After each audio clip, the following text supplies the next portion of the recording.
오늘 세계 명작의 산책은 유명한 공자의 논어를 이야기 형식으로 풀어낸 이야기, 논어의 셋째 편으로 참으로 비참한 일이로구나입니다. 배구의 병. 배구 유지리언을 자문지하실세 자유집기 수하사 월망지로다 명의불화 사인야로 이유사지랴할세 사인야로 이유사지랴할세 옹여편. 배구가 병에 걸렸다. 공자는 문병하러 가서 창문을 통해 그의 손을 잡고 말씀하셨다. 너를 잃게 되나 보다. 이것이 천명인가. 너 같은 인물이 이런 병에 걸리다니, 너 같은 인물이 이런 병에 걸리다니. 공자의 수제자 배구는 스승을 따라 오랜 세월 동안 천하를 방랑하다가 노나라에 돌아오자 곧 몹쓸 병에 걸렸고 차차 심해져 가더니 요즘은 무서운 나병 증세가 나타나기 시작했습니다. 얼굴과 손의 살가죽이 푸석푸석해지면서 온몸이 부어올라 금방이라도 살점이 썩어 떨어질 것 같았는데 찾아오는 친구도 거의 발을 끊게 되었고 배구도 그런 얼굴을 남에게 보이고 싶지 않았습니다. 서글픈 생각이 자꾸 들어서 견딜 수가 없었는데 안타까운 마음이 심할 때는 살아있는 일마저 한없이 괴로웠습니다. 꼼짝 안 하고 혼자 드러누워 창밖의 맑은 하늘과 눈부신 태양, 우거진 나무를 바라보면 이 세상의 모든 것들이 자기 한 사람에게만 매정하게 구는 것처럼 느껴지기도 했습니다. 하늘은 저토록 맑고 초목도 저토록 싱싱한데 나만 산채로 썩어 가는구나. 이 얼마나 심술궂은 자연이냐. 그래 어찌 이런 세상에서 착한 마음으로 살 수 있겠는가. 어둠침침한 방구석에 눈길을 돌리면서 배구는 똑같은 생각을 자꾸만 되풀이했으나 자기의 병이 끔찍한 것인 줄 처음 알았을 때와 견주면 지금은 어지간히 침착해진 셈입니다. 그때는 슬프다든가 원망스럽다는 생각을 할 겨를도 없었는데 정신이 한번 아찔했다가 멍해진 채 천방지축 어린아이처럼 집안을 마구 헤매었습니다. 죽는 편이 낫겠다고 결심한 적도 한두 번이 아니었는데 오랫동안 이렇게 몸부림치던 배구가 지금은 고작 혼자서 슬퍼하며 남을 원망할 정도로 얌전해진 것도 따지고 보면 스승 공자의 덕분이었습니다. 공자는 자주 배구를 찾아와 위로하고 훈계도 해주었는데 그럴 때면 을의 공자는 전날 함께 정처 없이 다니던 일을 이야기했고 모두 이루 말할 수 없이 고생스럽고 위험하고 안타까운 일들이었습니다. 공자가 옛날 일을 들려줄 때면 배구는 지난날의 일들을 눈앞에 하나하나 그려보았는데 옛날의 추억에 젖어 열심히 귀를 기울이는 모습을 보고 공자의 마음도 한결 평온해지곤 했습니다. 공자의 이야기는 거칠의 위로의 말이나 딱딱한 훈계보다 진정 배구의 마음을 고요하게 가라앉혀주는 모양으로 배구는 조금씩 온전한 정신을 되찾았고 생명을 아끼고 싶은 마음도 싹트기 시작했습니다. 며칠 전만 해도 어떻게 슬퍼하지 않고 남을 원망하지 않을 수 있을까? 어떻게 병을 무서워하지 않고 침착해질 수 있을까? 또 어떻게 죽음을 두려워하지 않을 수 있을까? 하는 것만 골똘히 생각했습니다. 지금까지 사람들은 나의 행실이 어질고 착하다며 존경했다. 덕행으로 나는 동문인 안현, 민자권, 중궁에 못지않다고 스스로 자랑스럽게 여겨왔다. 그러나 지금 생각하니 나의 덕행은 모래성과 같았다. 조금만 어려운 일에 부딪히면 맥없이 무너진다. 병이나 운명을 이기지 못하는 덕행이 무슨 소용이냐.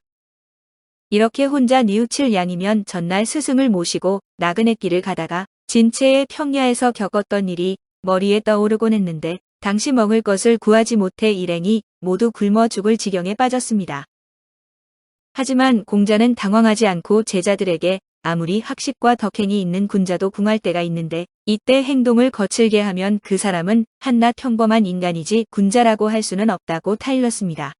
배구는 이 말을 되씹으며 어떤 상황에서도 행실을 올바로 가져야 참된 군자라 할 수 있는데 그런 힘은 대체 어디서 생기는 것일까? 라고 생각을 했습니다. 그러자 언젠가 스승의 말이 머리에 떠올랐는데 나라의 군대를 통솔하는 사령관이라도 때로는 적군에게 사로잡힌다. 그러나 하찮은 농부라 할지라도 그 절개를 굽힐 수 없을 수 있다고 했습니다. 이까지 병으로 흥분한 자신이 부끄럽구나. 그런데 절개를 지키는 힘은 무엇일까? 나는 알 수 없다. 지금까지 이런 이치를 알려 하지 않았고 스승과 선배의 말이나 행실을 그대로 흉내낸 때에 지나지 않았다.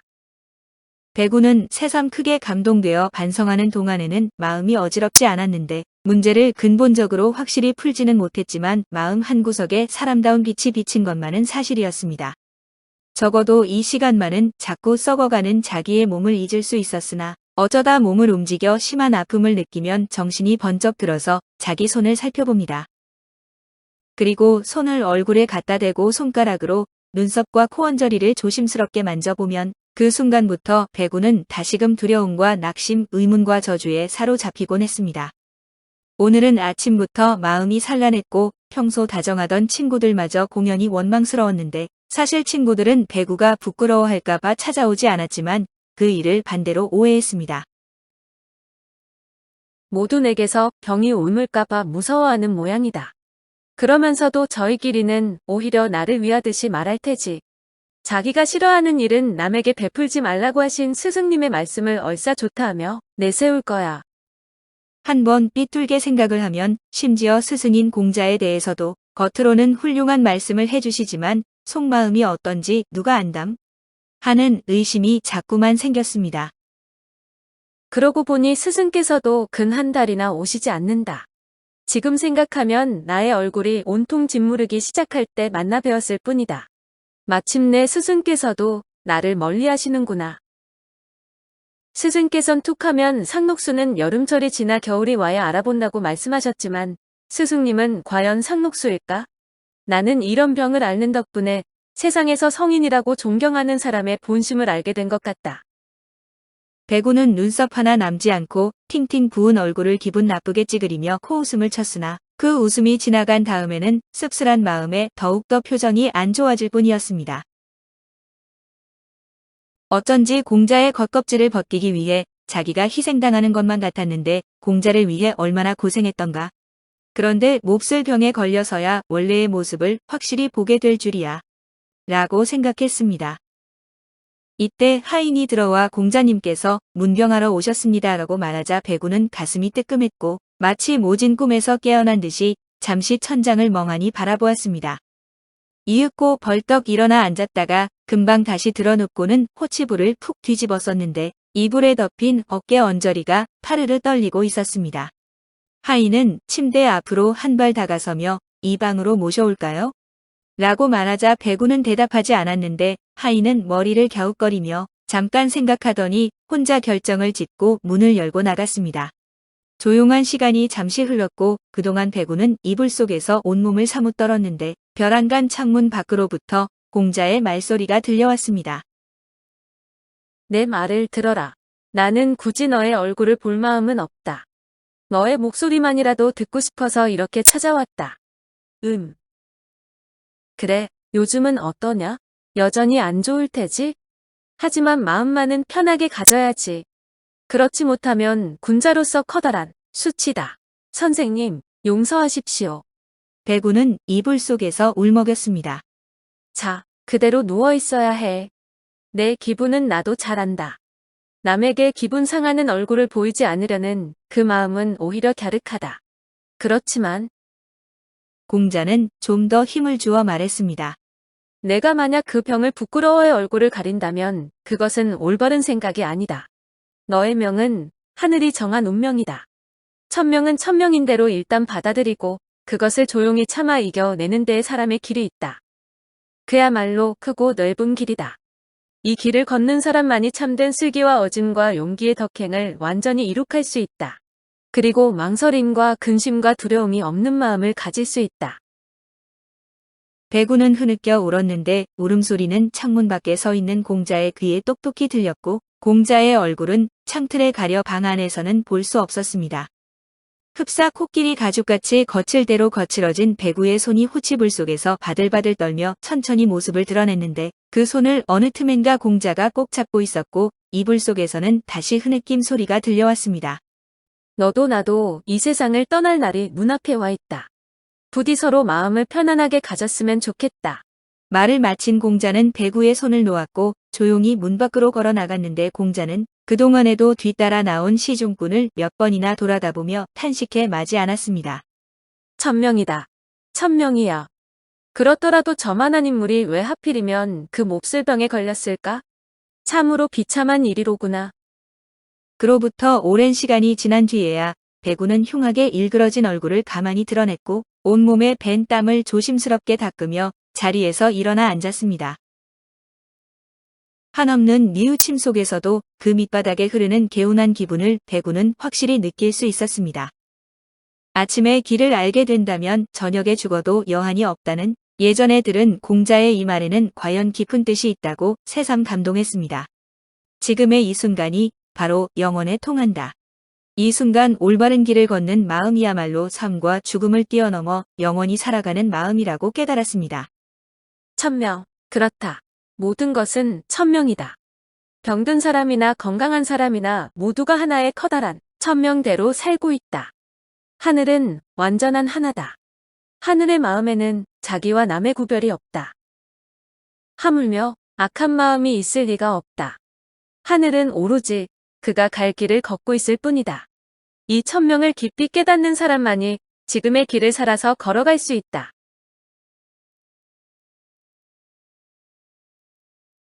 배구는 비로소 공자의 진심을 확실히 알았고 조금 전에 공자가 꼭 잡아준 자기의 손을 언제까지나 바라보고 있었는데 배구의 마음은 한없이 고요했습니다. 한없이 마음이 밝아졌는데 보기 흉한 자기의 몸을 아쉬워하는 마음은 조금도 없었고 언제 죽어도 한이 없다고 혼자 다짐을 한 배구는 스스로 황홀한 기분에 젖었습니다. 신정의 욕심. 자왈 몸이 견강작허늘 혹대왈 신정이다. 자왈 정야는 요기언이 언득강일이요. 공야장편. 공자께서 말씀하셨다. 나는 아직 강직한 사람을 보지 못했다.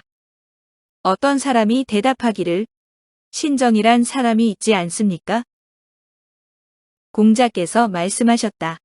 신정에겐 욕심이 있다. 그런 사람이 어떻게 강직하다고 할 수 있겠느냐? 공자는 요즘에 와서 또 혼자 속을 태우는 일이 많았는데 모처럼 쓸모가 있다고 생각한 제자들이 일단 벼슬을 하게 되면 지조가 흔들려 권세 있는 사람들의 비위를 맞추려 하기 때문이었습니다. 참으로 안타까운 일이었는데 공자는 제자를 대할 때마다 탄식하며 입버릇처럼 마음이 굳센 사람, 정직한 사람이 없다고 말했고 제자들은 모두 이상하게 생각하며 스승의 말을 들었습니다. 그게 무슨 뜻일까? 혹시 어질고 덕 있는 사람이라든가 슬기로운 사람 또는 덕을 적당하게 지닌 사람이 드물다고 말씀하신다면 알만하다. 그러나 그저 마음이 굳은 사람이라면 얼마든지 있을 텐데. 그리고 이런 점에서 가장 뛰어난 사람은 자로임이 분명하다고 얼른 생각했고 그 다음 신정이라는 제자도 자로만큼 팔팔한 성격이었습니다. 신정은 23세밖에 되지 않았지만 수염이 많이 난 얼굴에 커다란 눈에는 광채가 있었는데 무슨 일을 토론할 때는 마치 깨진 쇠북같이 쩌렁쩌렁 울리는 목소리로 여러 사람을 꼼짝 못하게 했습니다.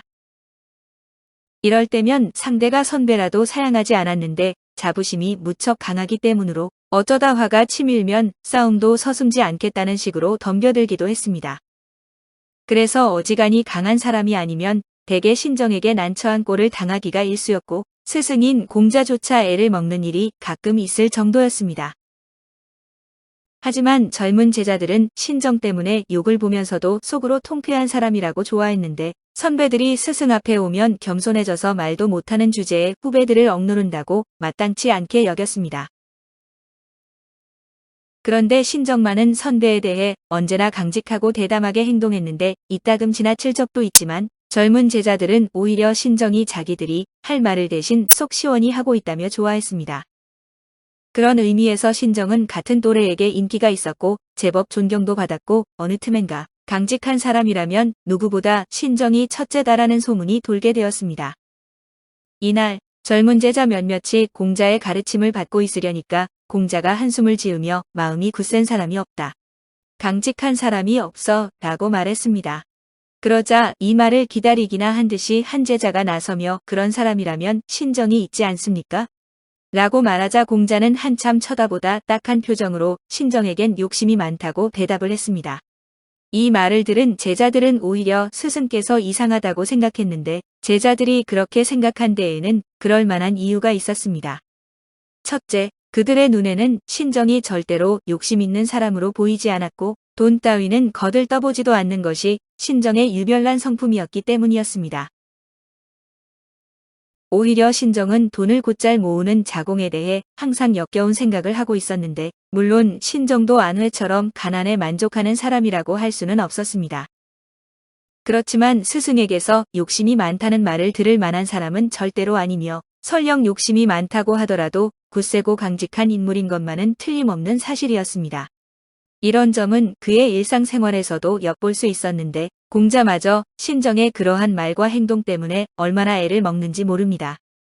제자들은 저마다 그런 생각을 하고 있었기 때문에 그 중에 한 사람이 반대 의견을 내세워 선생님, 신정이 욕심이 많다는 말씀은 좀 심하시지 않습니까? 라고 말했습니다. 공자는 빙긋이 웃으면서 너희는 그렇게 생각하느냐? 하지만 내가 보기엔 신정은 그 누구보다도 욕심이 많은 사람이다. 라고 말했습니다. 제자들은 스승의 말에 기막힌 표정으로 공자를 쳐다보았고 공자는 다시 입을 열었습니다. 돈을 탐내는 일만 욕심이 아니다. 욕심은 여러 모습으로 나타난다. 예를 들어 신정이 지기 싫어하고 고집이 센 것도 욕심 중 하나이다. 욕심이란 잘잘못이나 옳고 그름을 분별하지 않고 남을 이기려는 사사로운 마음을 말한다. 남을 해치지 않고 스스로 노력해 정정당당하게 돈을 버는 것은 결코 욕심이라 할 수 없다. 반대로 설사 돈에는 냉담해도 자기 혼자의 생각으로 남과 다투는 일은 곧 욕심이다. 신정은 욕심이 심하다. 욕심이 그토록 심해서야 강직한 사람이라 할 수 있겠느냐? 욕심이라는 것이 그런 것인 줄은 몰랐다. 그러고 보면 신정은 역시 욕심이 아주 많은 사람이구나. 그러나 어째서 신정을 강직한 사람이 아니라고 하셨을까? 제자들은 비로소 한 가지 사실을 깨달았지만 아무리 생각해도 이 점만은 확실한 까닭을 알 수 없었는데 젊은 제자들은 잠시 멍하니 스승의 얼굴을 지켜보았습니다. 아직도 모르겠느냐? 고 묻고 나서 공자는 탄식하듯이 제자들에게 말했습니다. 굳세다는 것은 남을 이기는 것이 아니라 자기 자신을 이기는 것이다. 하늘이 가르치는 올바른 이치에 순종해 어떠한 곤란을 당하더라도 편안한 마음을 굽히지 않는 일이다. 제자들은 그제야 일제히 고개를 숙였고 욕심이 무엇인지 확실하게 깨달았는데 공자는 기분 좋게 웃으며 부드럽게 말했습니다. 비록 그렇더라도 너희는 아직 신정을 본받아야 할 것이다.